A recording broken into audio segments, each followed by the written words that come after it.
What a wonderful day of cricket. क्या मजा आया है आज. और इंडिया के लिए बहुत ही गुड न्यूज है कि south Africa has beaten West Indies very comfortably and India has beaten Zimbabwe very comfortably.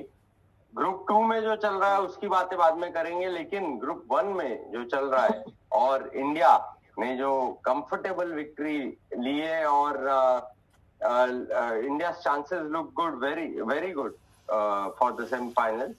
तो इस पे बातें करेंगे. Just a quick summary, एकदम quick summary देता हूँ before we get into the match. Zimbabwe won the toss, elected to bowl first. India scored a massive total and had a very comfortable victory of 72 runs. तो इस पे शुरुआत करते हैं. Let's start with Abhishek. India की batting के बारे में क्या कहेगा? वेरी गुड यार, very good total of more than 250 runs. What do you से? Yeah, it was a good batting performance. I think this is the batting performance that we expected India to do right from the first game. So finally ये इस game में थोड़ा सा हुआ है and अपना middle order भी अच्छा खेला है and Abhishek Sharma again thanks to him कि अच्छा स्टार्ट मिला and Sanju Samson as well. So overall it was a good all round performance, I would say. What do you guys think? No, before we move on to Pratish, I just want to ask you, Sanju Samson के बारे में कुछ बोलना चाहेगा? Just a quick one. Sanju Samson के बारे में वही है कि आई थिंक कि ये जो मौका है he hasn't utilized it that well, तो इतनी अच्छी तरह से उसने यूज़ नहीं किया ये मौका. And I think let's see how whether they play him in the next match or not. That will be a very strategic decision, I think, and very crucial as well. कि देखते क्या करते हैं वो लोग next match में, whether they play him or not. Okay, Pradesh, initial thoughts on India's batting और थोड़ा सा मैं तेरे से और भी डिटेल में बात करूँगा about India's batting lineup. Yeah, so, please go on. So एक ही बात करूँगा. Sorry, एक बात तो नहीं करूँगा, ज़्यादा ही करूँगा. So इंडिया के बैटिंग के बारे में you'll get that. इंडिया के बैटिंग के बारे में एक ही बोलूंगा कि एक नहीं बोलूंगा, ज्यादा बोलूंगा कि देर आए दुरुस्त आए. आई थिंक फाइनली हमारे बैटर्स ने एक चीज रियलाइज किया है कि boss you can not you can score runs, you can score fast runs by playing normal cricketing shots. आपको स्लॉक करने की जरूरत नहीं है बॉल 1 से. You just need to play with a straight bat, at least in the initially till you are set. उसके बाद में जो करना है आप करो. So I think अभिषेक ने जितना मैंने ऑब्जर्व किया आज, उसने कॉन्शियस एफर्ट था कि स्ट्रेट बैट से ही खेले और उसने स्टार्टिंग में उसने कोई भी लूज बॉल या फिर उसने कोई भी बॉल को he did not throw his bat. Okay and straight bat से मेनली जो भी स्ट्रेट ड्राइव हो गया, ऑन ड्राइव हो गया, अच्छे से किया. इसके लिए ज्यादा एज भी उसके नहीं लगे थे इनिशियली. ये क्या बोलता है अभिषेक? थोड़ा रिस्पॉन्सिबली खेला है अभिषेक ने. ऑफ कोर्स अभिषेक शर्मा ने फाइनली उसने थोड़ा रिस्पॉन्सिबली खेला है. इज राइट, उसने फाइनली रिस्पॉन्सिबली खेला है unlike me.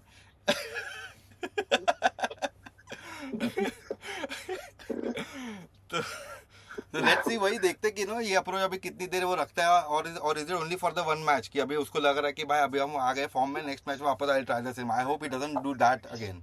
No, it takes a little bit time. ये बहुत ही इंटरेस्टिंग बात की है तूने कि going forward what will happen, but उस पे आते हैं हम लोग. Very interesting topic. हां, तो वही है कि let's see how it.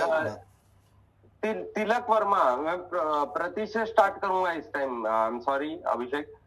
Pratish, Tilak Varma के पोजीशन भी क्या बोलेगा तू? और how was the innings? It was fantastic innings. Yes, I am very happy. I think Tilak Verma, according to me, is a very important player. He is the future of Indian middle order batting. And finally वो form में आया है आज. He was connecting the ball really well from the very first delivery that he faced. And most importantly, his timing was there. He was middling the ball. He was middling the ball in, and अभिषेक के उसका batting order के बारे में इतना ही बोलूंगा कि he is not a number 3 player. I feel number 4 number 5 is perfect for him. What he does for MI. Okay, number 3 पे लाके उसको पावर प्ले में लाके उसको वो प्रेशर देने की कोई जरूरत नहीं. When you have other players who can play in power play. Today he batted at number 6. Today See, he batted at 6. yeah, he batted at 6 because Hardik Pandya came ahead. Hardik Pandya will not come ahead in every match. Okay. Correct. So for me, Tilak Verma, correct position for him is to come after Sky. Now, अभी number 3 पे ईशान खेला तो Sky भी number 4 पे आया. So in that case, Tilak will come after at 5. But there are going to be I mean, instances where Sky will, where Sky might come at number 3, then Tilak can come at number 4. Correct. So, yeah, Abhishek, what do you think? Tilak Verma की position क्या? What do you think? Number 3 is a good position for him, or what do you think? Again, I think T20 में इतना तो ठीक है, मतलब ना 1-2 position ऊपर नीचे आई वुड से कि that is okay, and he is a very मतलब बहुत ही अच्छा बैट्समैन है, and he have proved himself time and again. He can bat at any position. I haven't seen him bat at opening slot. That's the only मतलब जहाँ पे नहीं देखा है. Otherwise he has proved himself कि यार वो कहीं पे भी खेल सकता है, and he can क्या बोलते हैं, anchor an innings as well as accelerate whenever he wants. It's just a matter of form. बस थोड़ा 19-20 होता है. वैसे भी एमआई का प्लेयर है, और रोहित शर्मा जैसे बोलता है थोड़ा फ्लेक्सिबल होना चाहिए. 3, 4, 5, 6 क्या फर्क पड़ता है, ऐसा बोल रहा है. He is a proper 3 format player right now, I think I would say. For me. अच्छा, वो नहीं, उसकी बात बाद में करते हैं. But yeah, he's flexible. You are saying. Yeah. 3, 4, 5, you are comfortable wherever he's playing. Okay, fine, great. तो अभी bowling पे आते हैं. How is the bowling and Hardik Pandya से ओपन करना? But I understand कि अगर ये अप्रोच रहा है हमेशा कि अगर कोई बड़ा टोटल ये कर दिया है तो फिर हार्दिक पांड्या से स्टार्ट करते हैं वैसा. लेकिन in crunch times they are starting with Bumrah. But मेरा क्वेश्चन ये है कि going forward in the next match, क्योंकि अभी नेक्स्ट मैच बहुत इंपॉर्टेंट है, वेस्ट इंडीज के साथ मस्ट विन मैच है, तो मस्ट विन मैच में क्या होना चाहिए? And secondly, going forward we are going to face some tough oppositions in, अगर हम सेमीफाइनल में पहुंचते तो हार्दिक पांड्या से स्टार्ट करना इज अ गुड ऑप्शन, और what do you think? Who wants to take it, Pratish, or should I? Yeah, let's start with Pratish से start करते हैं. Pratish, I think bowling हमारी मुझे weak लग रही है, and except for Bumrah and Arshdeep मुझे कोई दिख नहीं रहा है इतना impactful. Varun Chakravarthy is a fantastic bowler, but इस tournament में he has not looked in his rhythm. I'm hoping कि next अगले मैच से he can get back into his rhythm, because normally when he is bowling in his rhythm, so it's very difficult for batters to hit him. Normally batters try to just defend and get through his 4 overs. So yeah, उसके अलावा coming back to your question कि बुमराह की open Hardik Pandya से करना चाहिए कि नहीं, तो no, बुमराह एंड अर्शदीप को ही ओपन करना चाहिए. Hardik Pandya can come in between around 11, 12 over depending on the match situation, और around 8, 9, 10 whatever. And because early in you need to bowl those tight overs in the power play, and make the most of that time when the batter is trying to score quick runs. And but India की bowling थोड़ी सी काफी मेरे को weak लग रही है.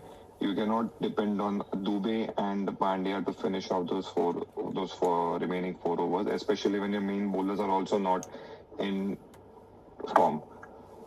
Right. So Abhishek, same question to you. और बहुत ही अच्छा पॉइंट इसने किया कि दुबे ने तो आज तो बहुत ही रन दे दिए मेरे भाई. He's not an all-rounder भाई. He's just a batting heavy bowler. हाँ, बैटिंग हेवी पे भी बात करेंगे. बैटिंग हेवी प्लेयर भाई. बैटिंग हेवी क्या है ये चक्कर क्या है अभी? हाँ, पता है ना सबको, बैटिंग इंडिया में बैट्समैन ही सबको पसंद है भाई, हमारे कोच को भी. हम बोलते हैं we are trying to get to a bowler friendly nation, but we are still a very batting friendly nation, and that we can see in our strategy overall कि how हम लोग बहुत सारे tournament we are going batting heavy and मुझे तो वो पसंद नहीं है भाई, because I believe bowlers batsman win you matches but bowlers win you competitions भाई, I believe in that. So I hope next match में ये लोग अभी very rightly said. तो जो नेक्स्ट मैच होगा वेरी राइटली सेड, क्योंकि हम लोग जो वर्ल्ड कप भी जीते हैं सब बॉलर्स नहीं जीता है. ऑल बिग वर्ल्ड कप्स जो 3 मतलब जो भी हिस्टोरिकली देखो तो हमने बॉलिंग से ही हमने देखा है. 83 वर्ल्ड कप बोलो, 2007 वर्ल्ड कप बोलो, 2011 also we are a very क्या बोलते हैं 2011 world cup also batting was very struggling a lot, लेकिन bowlers have came back, have brought us back time and again. And 2003 also we lost in the finals, but bowlers did extremely well. See, the thing is, Pradesh. the thing is na ke if you have like specialist bowlers, see if you can restrict the team for 160, 170, which are like doable, chaseable totals.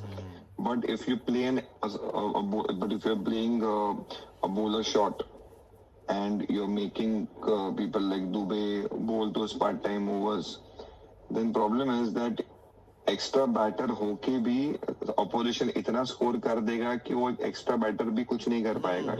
220, 230 हम वो chase नहीं कर पाएंगे. extra batter वो extra क्या 2 batter लो तो भी chase नहीं कर पाएंगे. बॉलिंग में आज देखो, आज भी हमने 170 कितना उन्होंने बनाया, 173, 174 for 6, right?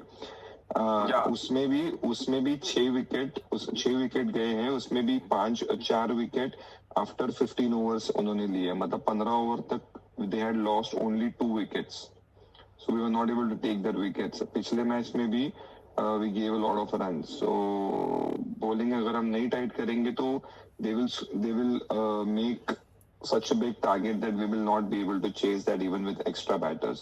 तो ठीक है, लास्ट थॉट्स करते हैं. ज्यादा आगे नहीं जाएंगे. Let's not go too ahead of ourselves. Semifinal और इसकी बातें नहीं करेंगे, साउथ अफ्रीका न्यूजीलैंड की बातें नहीं करेंगे. Let's talk about West Indies. West Indies को अभी एक बहुत ही अच्छा चैलेंज है against West Indies. They played extremely well against South Africa. If you see a very competitive total they posted even after a bad start, to be honest. But क्या लगता है, same team going forward against West Indies? I think there'll be some changes. जैसे we spoke कि probably Kuldeep might come in, big ground instead of whom? Instead of probably Arshdeep. That is the only thing, please. Interesting. Yeah, because that is what they have been doing ना. वही हो रहा है. या तो फिर Washington को लेके आ रहे, but I don't think Washington should be tried at this moment, because West Indies क्या कहें से यार, you never know. West Indies is like Pakistan only. कभी ऐसे लग नहीं रहा. Kuldeep instead of Arshdeep, that is what you are saying. हाँ, probably वो शायद change होगा. They'll go for an extra spinner ना. The grounds are big, so they have to clear him out. तो इसलिए शायद स्पिनर को डिफिकल्ट होगा. कोलकाता विकेट्स भी नो कि थोड़े स्लो भी होते हैं. तो that is the only change I think कि पॉसिबल हो सकता है. या फिर और चेंज एक्चुअली अभी संजू सैमसन ने किया ऊपर. Otherwise I would be interested in seeing him bat at number 5 और 6 आल्सो, जहाँ पे रिंकू आता है. बिकॉज संजू ने वो उस पर भी आई थिंक है उसमें बात कि वो पीछे आके भी he can take the game away. उसमें वो स्किल तो है. It's just a matter of time कि भाई वो उसका गेम भी है and उसका शॉट सिलेक्शन भी वैसा है. You will still play Sanju Samson but in a different order. Probably, yeah. Okay. ठीक है. प्रतीश, तेरा कोई मतलब चेंज और same team? I want to play Kuldeep, but किसकी जगह पे आएगा वो एक questionable. That's a big question mark. Maybe pitch को देख के there is a possibility if it's on the slower side, Arshdeep might have to sit, and because we actually need an extra bowler along with Arshdeep and Kuldeep, but then you'd have to make one batter sit. वो कौन रहेगा? It's a very difficult choice. So team management जो decide करेगा next match के लिए, I'll go with it because I think they will have to go by their gut. and on the match day or maybe a one day before. So because it's a difficult choice, या अभी किसको बिठाएगा अगर एक spinner को खिलाएगा तो Samsung को opening में ही बट करना चाहिए. Like अभिषेक said middle order में I disagree. it will be interesting, लेकिन वो लोग आएगा ऊपर ही. That's what I'm saying. Because I don't remember उसने कुछ middle order में खास किया. That is fine. So you think he should open, but he thinks he should be in the middle order. I think he should not be in the team. But ठीक है, तो सबका अपना अपना opinion है. That is fine. And yes, I think I also feel Kuldeep should play, but in place of Clash. Just final thoughts before this. मेरा अपना भी opinion दे देता हूँ. I think अर्शदीप का जगह बनता ही बनता है टीम में. He is irreplaceable. बाकी yes, कुलदीप आए नहीं आए is fine, but कुलदीप आएगा तो yes, you guys are absolutely right. He will be beneficial to the team. But किसकी जगह आता है, ये सब tough choices हैं. You are absolutely right, both of you. Tough choices हैं. तो देखते हैं, adios करें और definitely we will talk much more about the semi-finals and everything else. Yeah. But अभी next match देखते हैं. Things are looking good, right? एक ही बात बोलूंगा. My parting comments. Cricket is a great leveler, guys. No one is bigger than the game. And आज हमने वही देखा कि a batter cannot just come out from ball one and start slogging left, right, center and expect to get runs in every match. वो नहीं होने वाला है. अगर वो होता तो इतने बड़े बड़े प्लेयर्स भी जीरो पे आउट नहीं होते, ये जल्दी आउट नहीं होते. So you respect the game and the game will respect and give it back and give you back. Very well said Pratish. तो इसी बात पे कर दे.